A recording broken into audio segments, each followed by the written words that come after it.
Good day all. Today our group 9 and 10 will have a presentation with this video. First of all, my name is Yong Yajing and is the first presenter of group 9. I will present about the significance of leadership traits and skill. Leadership is a social influence process and a responsibility of a process. It is not a position, title and privilege. Leadership is an observable, understandable, learnable set of skill and practice available to everyone anywhere in the organization. For example, a leader set the direction to help others and encourage them. The next significant is indirectly ability to influence people by inspiring them to pursue the goal. For example, a leader can see everyone's potential and give the best work and responsibility to them. There was many traits and skills of an effective leader. One of the traits is communication. A great leader are expert communicator. They not only can speak clearly and they consistently in what and how they communicate. Another trait is a vision. A good leader will creating a vision of the future and may have a strategy to reach and achieve the vision. Not that all, a great leader must have a positive attitude anytime. They must find a way to solve the problem even though the problem is not easy to be done. Lastly, leadership is very important to all of us. That's all my part of the presentation. Thank you. Okay, Assalamualaikum warahmatullahi wabarakatuh dan selamat sejahtera to Dr. Indra and the others. Okay, my name is Sofia binti Marzuki. My matric number is 253097. Okay, now I will continue about this chapter, which is about the interactive approaches. So, what is the interactive approaches? Yes, it is the another methods of examining leadership effectiveness is look at how leader interact with their followers. Maksudnya interactive approaches ni adalah satu pendekatan interaktif di mana ia merupakan kaedah untuk melihat bagaimana pemimpin ini berinteraksi dengan dia punya pengikut. Pengikut ni adalah dia punya pekerja lah. So when we are talking about the leadership effectiveness, it is a process by which a person who influence others to accomplish an objective and directs the organization in a way that makes it more cohesive or coherent. So leaders will carry out this process by applying their leadership attributes such as beliefs, values, ethics, character, knowledge, and also skills. Okay, so in this topic, under the interactive approaches, there is three things we have to know about that, which is first is about the situational leadership model. Second is about empowerment, and third is about transformational leadership. So I will explain more details about the situational leadership model. Okay, so what is about a situational leadership model? So if you as you know, situational leadership model is about examines the interaction between leadership behavior, the situation, and the followers' readiness. So there is two under the situational leadership model, which is the first is leadership behavior. Leadership behavior is based on the concern for the task and concern for the employee to minimize employee performance. So leadership behavior must use a style appropriate to employees' development or readiness. Maksudnya dekat sini, leadership behavior ni adalah ia berdasarkan keprihatinan terhadap tugas dan kebimbangan pekerja tu untuk meminimumkan prestasi pekerja, and then tingkah laku pekerja tu mesti menggunakan gaya yang sesuai untuk membangun atau kesediaan pekerja ni. Okay, yang kedua Second is about readiness. Readiness is the extent to which a subordinate possesses the ability and willingness to complete a specific task. Maksudnya, readiness ni adalah dia lebih kepada sejauh mana kita ni, kalau contoh kita ni sebagai orang bawahan yang mempunyai keupayaan dan kesanggupan untuk menyelesaikan sesuatu tugas tertentu. Maksudnya, kita punya majikan bagi kita tugasan, so kita kena ada kesanggupan. Macam mana kesanggupan kita tu untuk melaksanakan tugas tu dengan baik.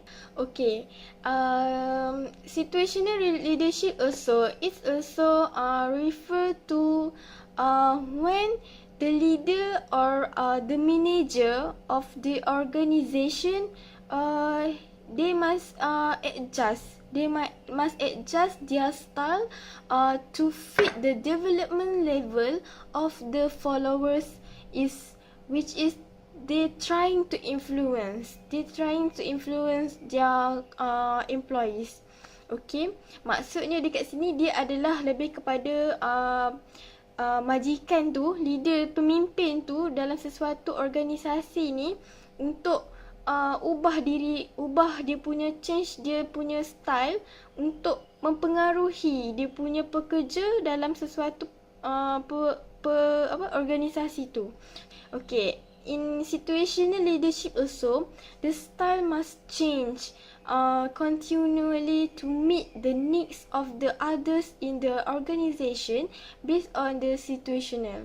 Maksudnya, dalam situational ni dia ada situasi yang tertentu untuk pemimpin ni ubah diri dia ke arah yang memerlukan benda tu berterusan lah, sebab kita ni hidup kena sentiasa ubah. Maksudnya setiap hari ada setiap perubahan, mesti ada perubahan. Jadi sama juga dalam organisasi, pemimpin tu kena ubah dia punya style untuk dapatkan goal atau objektif yang ditetapkan, dan pekerja ni pun boleh terima perubahan tu. Okay, under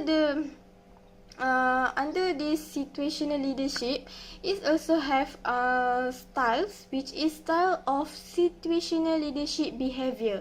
So there is 4 styles of situational leadership behavior, which is telling style, selling style, participating style, and delegating style. So I will explain more about these 4 styles, which is first is telling style. So telling style is the leader provides specific instruction in closely supervise their performance. Okay, telling style.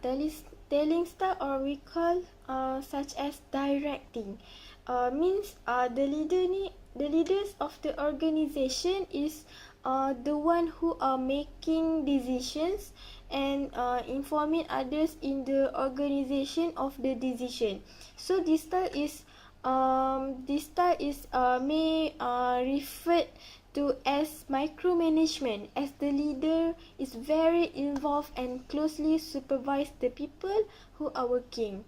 So with this style also is a very what we call top-down approach, and the employees simply to exactly what they are told.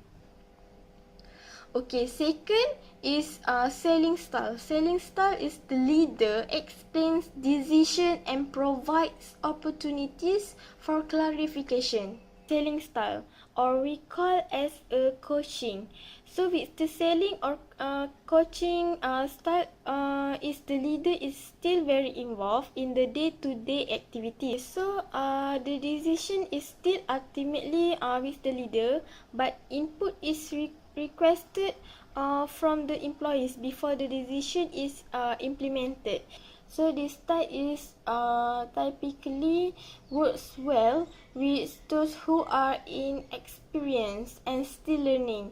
So it is involve direct praise to increase their confidence and self-esteem.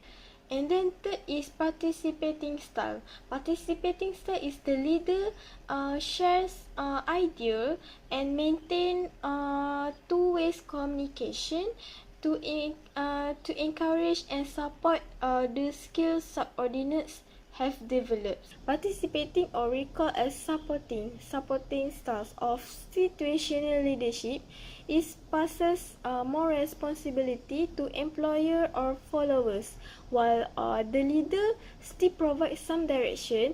The decision ultimate with the follower. The leader is there to provide feedback and to increase their confidence and motivation with praise and feedback for the task completed. Maksudnya participating ni yang lebih bertanggungjawab adalah kepada pekerja dia yang menjadi penyokong kepada situasi leader tu sendiri. Jadi, those who work well under this situational style of this situational must have the necessary but lack the confidence and motivation to achieve them. And fourth is delegating style. Delegating style is the leader provides subordinates with few tasks or relations behaviors. Okay, as you all know, delegating is the situational leadership style where the leader is involved the least among with the employees. Maksudnya pemimpin ni kurang terlibat dengan delegating ni lah. So the employees are responsible for choosing the task and the directions they will take. Although the leader may be involved for direction or feedback only for purpose lah. So this style is lower level than the other situational style lah. Okay, so from the four style of situational, telling style is leader maksudnya pemimpin ni dia lebih terlibat dengan membuat keputusan. Dia adalah seseorang yang membuat keputusan, seorang je. And then yang kalau selling style ni maksudnya pemimpin leader ni dia akan jual dia punya idea, tetapi dia masih involve juga dengan decision, dengan membuat keputusan, tapi dia lebih sikit kepada followers atau pekerja dia. Kalau participating ni dia lebih kepada follower lah. Ini adalah conclusion lah. Participating ni maksudnya follower ni dia akan terlibat dengan dia punya dia punya decision. Okay, decision. So kalau leader ni dalam participating ni dia lebih kepada bagi feedback lah dengan apa decision yang pekerja dia lakukan. And then delegating ni memang betul-betul yang involve tu semua adalah follower sahaja. Okay. Bismillahirrahmanirrahim. Assalamualaikum and very good morning. I greet to all of you. Today I want to share about leadership power. What I know there have 5 types of leadership. First is reward power. Second is coercive power. Third is legitimate power. Fourth is reference power, and the fifth is expert power. Okay. What is mean by leadership power? Leadership power is to influence the pupil. You lead so that they will follow your instruction. It means that the influence of a leader will depend on a variety of factors, including their personality and the personality of their followers. Reward power is mean to able offer a reward to his follower for completing tasks in a certain manner. There are 3 types of reward power. Who is firstly the reward appeal to the follower. It means, for example, there is no point offer chocolate as a reward to somebody like crepe. Okay, maksudnya kat sini macam bila orang tu dia sukakan potato or keropok or anything, tapi kita bagi dia coklat, macam sia-sia, dia tak anggap benda tu sebagai reward. So kita nak bagi reward kepada seseorang tu ataupun seseorang pekerja itu mestilah berdasarkan apa yang dia mahu ataupun berdasarkan kehendak dia. Yang kedua ialah the follower have to believe that the leader will give them the reward promised, oath task is complete by them. Yang ketiga, the reward should be proportionate to the task the follower has to complete. Berdasarkan kuasa memberi ganjaran ni, dia sangat mempengaruhi seseorang pekerja itu. Okey, jadi dalam memberi sesuatu ganjaran kepada pekerja ataupun seorang, kita mestilah memilih satu ganjaran yang betul-betul berdasarkan apa yang pihak tu mahu, bukannya bagi berdasarkan apa yang kita rasa. Jadi kalau kita bagi apa yang berdasarkan apa yang kita rasa, benda tu macam sia-sia sebab dia macam tak tertarik dengan apa yang kita bagi. So itulah yang dimaksudkan sebagai ganjaran. Guys, next is coercive power, iaitu kuasa pemaksaan. Kuasa pemaksaan ini bermaksud this power is based on a leader having control over what happen if follower do not act as required. Okay, if follower do not undertake the action required, the leader will impose a penalty. The penalty is important in organisation. Okay, apa yang dimaksudkan sini ialah pemimpin mempunyai kawalan ke atas apa yang berlaku jika pengikut tidak bertindak seperti yang diarahkan. Okay, kita boleh macam tu kat pengikut kita. Okay, contoh penalti yang boleh diambil ialah seperti termasuk penarikan keistimewaan, kehilangan pekerja, penyalahgunaan lisan dan peluang-peluang promosi pekerjaan. So, bila hilang semua tu, sangat berat untuk pekerja tu. Jadi, coercive power ni sangat penting. Legitimate power.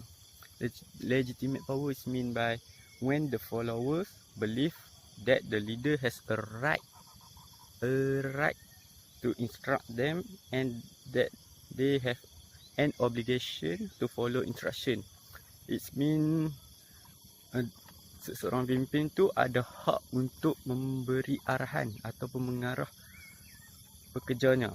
Maksudnya kat sini, pekerja tu dia percaya yang ketua dia mempunyai hak yang telus, hak yang mutlak untuk mengarah dia membuat satu kerja. Sebagai contoh, for example, who a leader has this power is doctor, captain or captain football, our parent, and other else. Is a expert power. Expert power mean when the follower believe that their follower has the expert knowledge and skill. Okay, that's mean bila seseorang pekerja tu dia percaya yang ketua mereka ada pengetahuan yang luas dan skill yang mendalam dalam satu bidang tu ataupun bidang yang mereka sedang jalankan. Jadi mereka lebih yakin untuk selesaikan tugas yang diberikan itu. Jadi maksudnya kat sini, orang yang berpengalaman selalunya memiliki kuasa ni, tapi kuasa ni tidak semestinya berada dalam golongan atasan. Contohnya penyelia, pengurus ataupun pengarah, tapi golongan bawahan juga mempunyai kuasa ni. Okey, seterusnya is reference power. You know what is reference power? Reference, bahan rujukan atau contoh. Okay, that means the follower believe that the leader possess quality and they admire and would like to possess. And the follower identify with the leader and attempt to copy the leader. Maksud dia kat sini, pengikut tu bila dia tengok ketua dia, dia mahu jadi seperti ketua dia. Contohnya, maksud apa, sebagai contoh yang saya nak masukkan kat sini ialah ketua tu menjadi role model kepada pengikut dia. Jadi apa yang ketua dia buat tu semuanya akan nampak positif di mata pengikut dia. Jadi itu akan memberi kesan baik kepada organisasi itu. Jadi pengikut-pengikut ketua tersebut akan lebih semangat untuk bekerja dan akan jadikan ketuanya idola. Macam itulah maksudnya reference power ni. Macam ketua jadi bahan rujukan kepada orang bawahan. sebelum berakhir, saya nak buat satu konklusi. Reward power need follower to believe the leader will reward them. For coercive power, need follower to believe the leader will punish them. Legitimate power is need follower to believe the leader has the right to instruct them. And preference power is need to follower to believe the leader has desirable quality. For the expert power, need follower to believe the leader is an expert. That's all from me. Thank you. Okay, Assalamualaikum and a very good morning to Madam. My name is Nur Izan Husna bintu Muhammad Rosin. My metric number is 253351. Today I would like to talk about categories of leadership. Category of leadership has three categories of leadership. That is leader center, follower center, and interactive. Leader center has three units. That is trait and skill, behavior and focus, and power focus. Okay, the example of behavior focus is examine what effective leader do rather than what effective leader are. The second is follower center. Follower center has three sub-unit. First, self-leadership. Second, leadership. Third is substitute. Okay, example for self-leadership focus is more focused to followers. That means it's found on creating an organization of leadership who are ready to lead themselves. The third is interactive. That contains situational leadership, empowerment, and transformational leadership. Okay, example is interactional approach. That means examining to look at how leadership interact with co-worker. Okay, I will explain about leadership behavior. Leadership behavior is a leader behavior determined is the best predictor of leadership influence. As a result, it's the best determinant of his or her leader success. Second is it provide real marketing potential, as behavior can be conditioned in a manner. In example, everyone can be a leader by teaching them the most appropriate behavior response for any given situation. There has task-oriented leader. Task-oriented leader focusing their behavior on organizational structure, the operating procedure, and they like to keep control.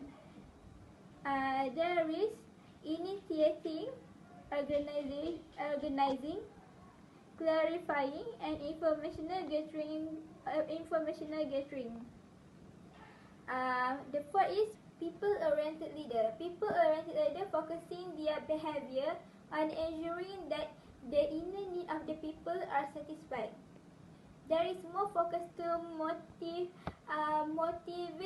their staff through the emphasizing the human relation and on the best to the best and toward the best result. It's more to encouraging, observing, listening, coaching, and mentoring. Thank you.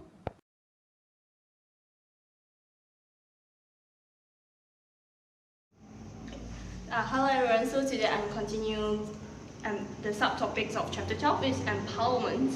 So before I go through the chapter, this subtopic, I will introduce myself first. My name is Fukaiwan and my metric number is 253897.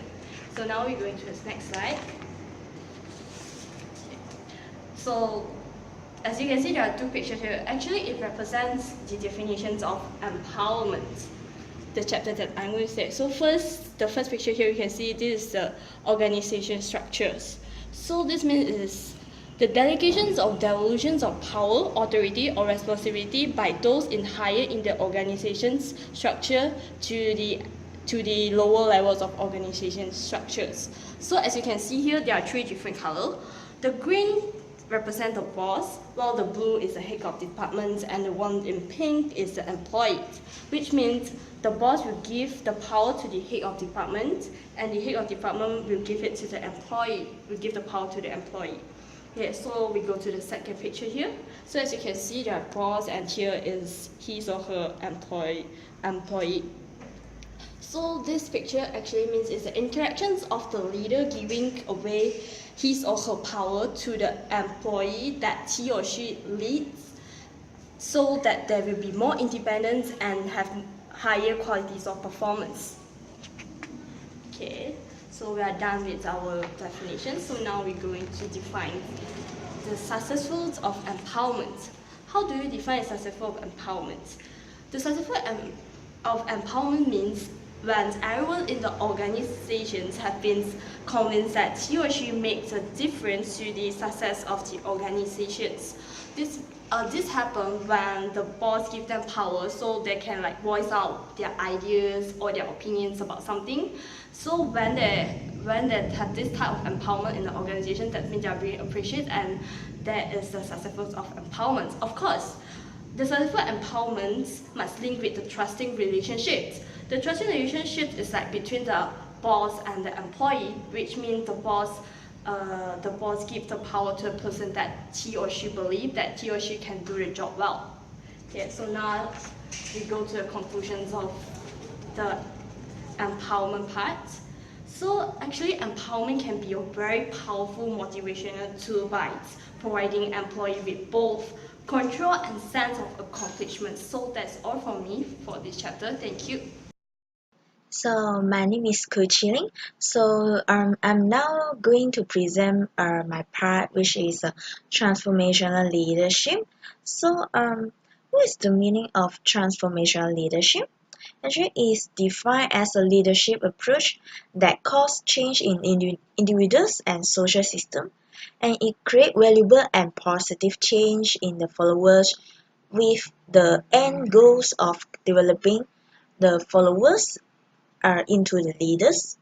And transformational leadership enhance the motivation, morale, and performance of followers through a variety of mechanisms, which include the connecting of the followers' sense of identity and self to the mission and the collective identity of the organization, and being a role model for followers that inspire them, challenging followers to take greater ownership for their work, and understanding the strength and weakness of followers so that the leader can align followers with tasks that optimize their performance. Like for example, the leader the leader satisfied the needs of his followers, but instead of riding those needs to power, he remains sensitive to a higher purpose. So, and his vision of leadership went beyond himself, and he believed that in satisfying the needs of all that follow him.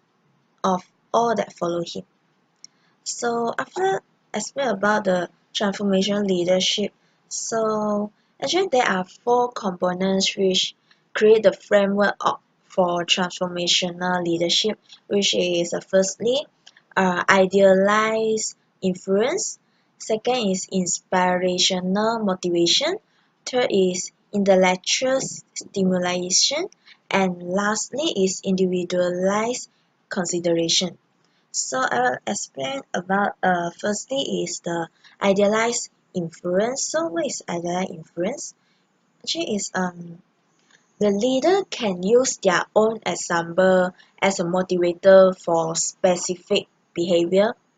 So in and it's important because the leader practice what he preaches, and the subordinate will follow his or her example. So the transformational leader can start building the relationship which are based on trust and respect. So next is about inspirational motivation.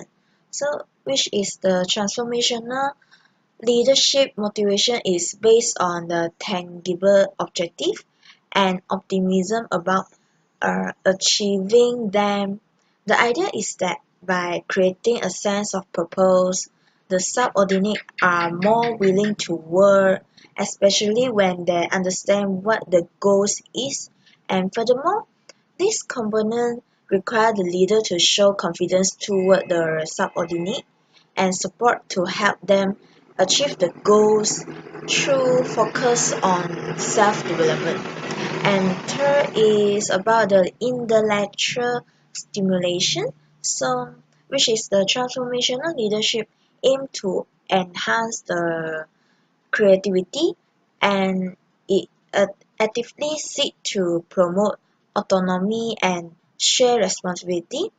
And intellectual stimulation, which includes shared decision making and innovation also, and is a key component in the leadership framework.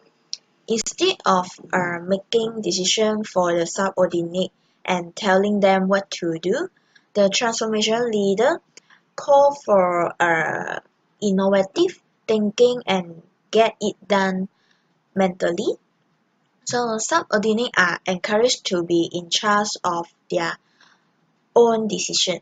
So lastly is individualized consideration. So which is the transformational leadership framework celebrate team effort, but it also understand the contribution of individuals. Furthermore, the leader should acknowledge the subordinate personal need and desire, and both professionally and in private life. So individual and their achievement are celebrated equally to what the team is able to achieve. So, and this provide further motivation for each individual to continue focusing on self-development and to work on the personal and operational goals to the best of their ability. So these are the four of the component of the transformational leadership. So yeah, is my already end of my part. So now I'll pass it to the next presenter to continue the presentation. Hi, my name is Saravaneswari Gurunathan. My metric number is 253243 and I'm from Group 10. Leadership substitute means when the organization substitute the leadership skills in the organization with the employees, which can lead them in high productivity to achieve organizational goals. There are three variables in the leadership substitute. First one is individual characteristic, second one is task characteristic, third one is organizational characteristic. In individual characteristic, there are experience, training, ability, professional orientation, indifferences of rewards. For example, if an individual have the skills and abilities to perform the job correctly, and so the leadership is not very important. The second one is task characteristic, included degree of intrinsic satisfaction, degree of repetitiveness, degree of structure or feedback. For example, if the task is given to the employees is simple and repetitive, employees can learn the recommended skills and perform the appropriate actions without training. So that the leadership is not very important in task characteristic. The third one is organizational characteristic, which included degree of formality, degree of flexibility, amount of cohesiveness, independence of rewards, structure, degree of spatial distance from manager.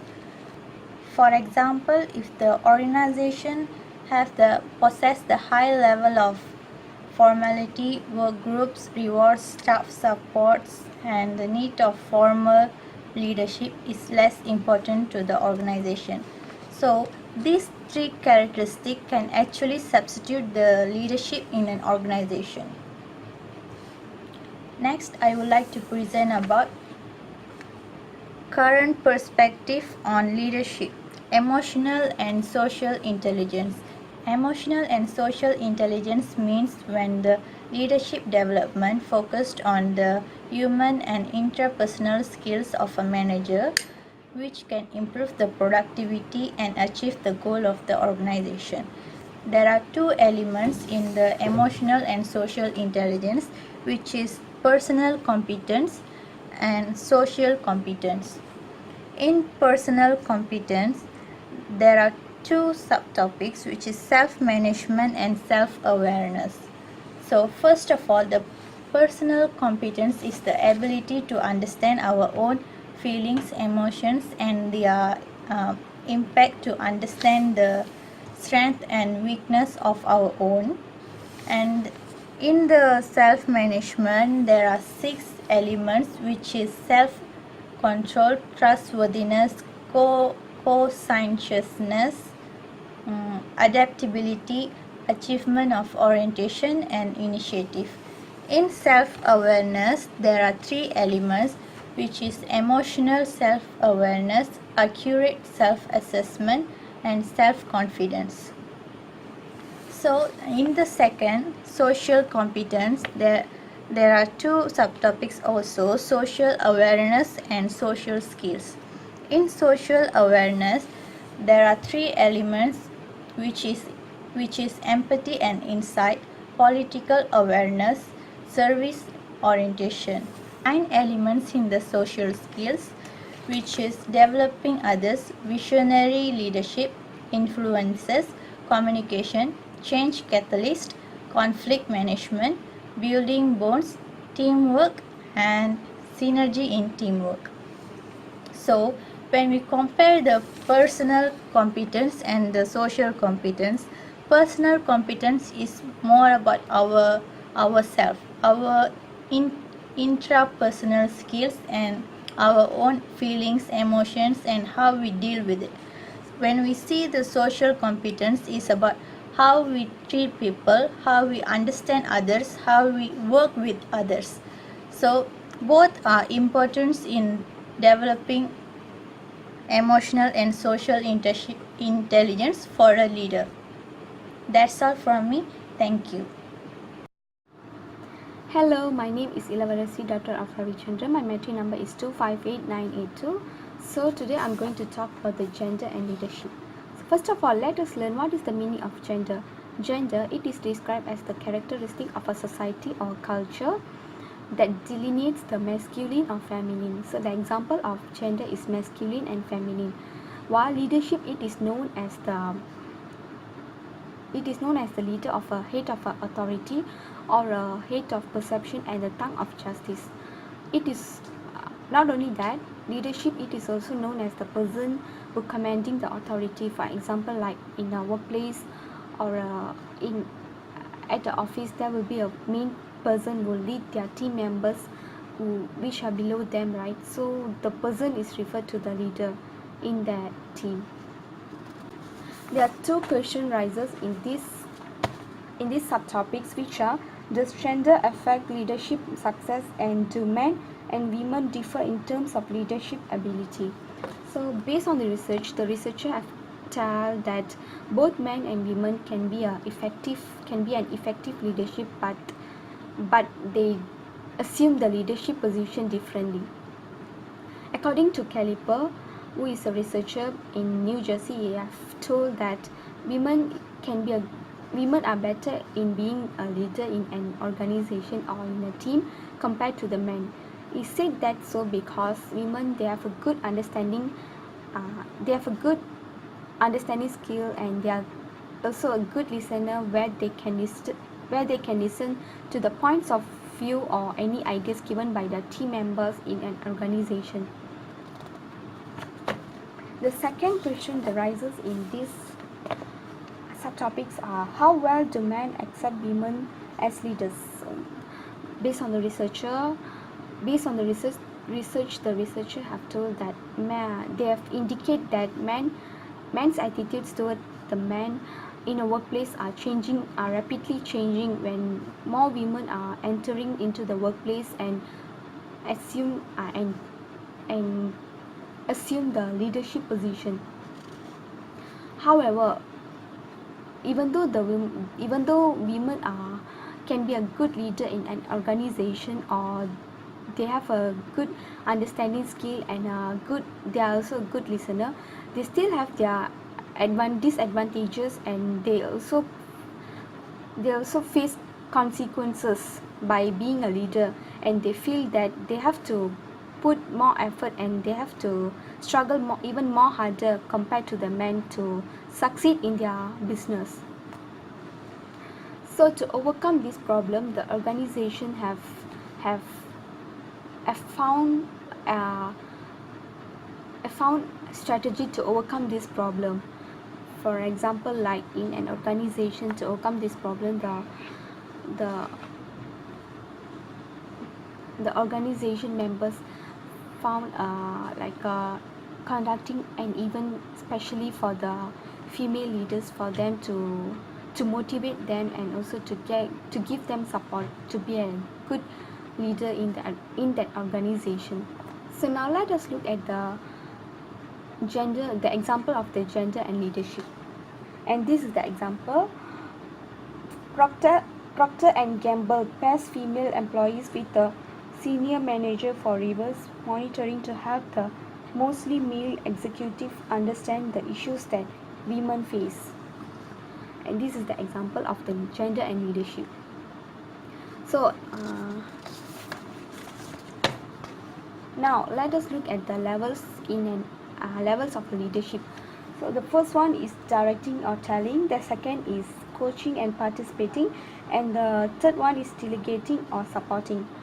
So the first one is directing and telling. Directing and telling, it is the lowest level in the leadership style, where the follower they are characterized by they have a low competence in doing their job and highly committed in doing their task. Where in this stage, the leader have to fully follow their followers for the work to be done at the right time, and the leader also have to give instructions for the follower to follow the instructions, because this is the beginning stage. So in this stage, the leader have to focus mostly in the task and less in the relationship between the leader and the follower. For example, like when an employee can't do their job or task given to them because they are unknowledgeable, so the leader have to spend more time following up their follower for the work to be done at the right time, and also the leader have to give instructions or give instructions to their follower for the work to be done. So now let us look at the levels of leadership. The first one is directing or telling, the second is coaching and participating, and the third one is delegating or supporting. So the first is directing or telling. So in directing or telling, it is the lowest level in the leadership style, where the follower they are characterized that they have a low competence in doing their job, and they are highly committed in doing their task. For example, and when employee they can't do a job given to them because they are unknowledgeable, the leader have to fully follow up their follower for the work to be done, and the leader also have to give instructions to the follower so that they know how to do the job correctly, because this is the beginning stage of the leadership style. So in this level, the leader they have to focus mostly on the task and focus lessly in the relationship between the leader and the follower. So the second one is coaching and participating. Coaching and participating, this is the middle level of the leadership style, where in this level the follower they are characterized by they have a high competence in doing their job, but they are not fully committed in doing their task. So in this stage, in this level, the leader, they have to focus lessly. The leader have to focus less in the task and focus more in the relationship between the leader and the follower. Like for example, like the leader doesn't have to follow fully with the follower, because this is the middle stage, right? So the follower, they still know how to do the work, because they are familiar with by doing their work. So the leader doesn't have to fully follow their follower. They just have to tell, you have to do this, you have to do that, like that. And the last level in this leadership style is delegating or supporting. So this is the final level in the leadership style, where in this level the leader doesn't have to focus more on the task, and he also doesn't have to focus more on the relationship between the leader and the follower. While the follower in this level, they are characterized by, they have high competence in doing their job, and they also have highly committed in doing their task. For example, like in an organization, the leader can just ask the follower or the team members below them to do their work, like, yeah, you just have to do this work.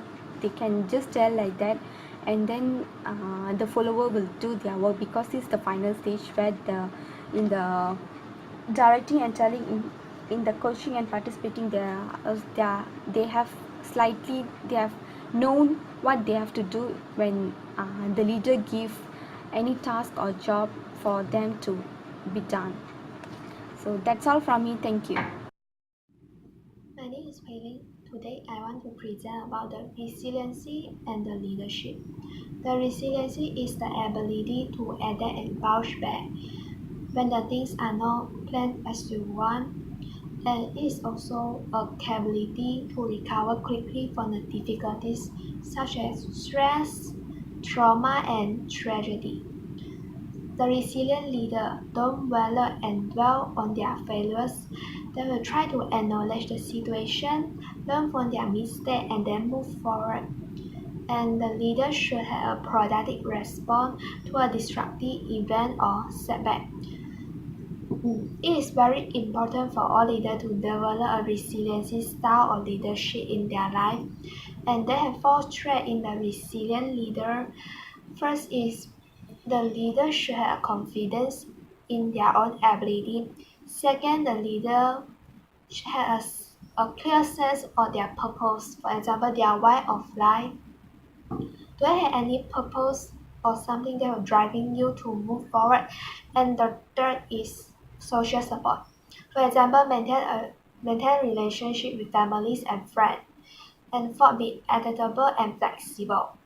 So the belief and habit of the leader will either create a barrier or the bridges to the future. The resiliency skill can be learned and developed. As a conclusion, the leader should model their own resiliency so the employee can be motivated and inspired to address their own resiliency. And that's all. Thank you.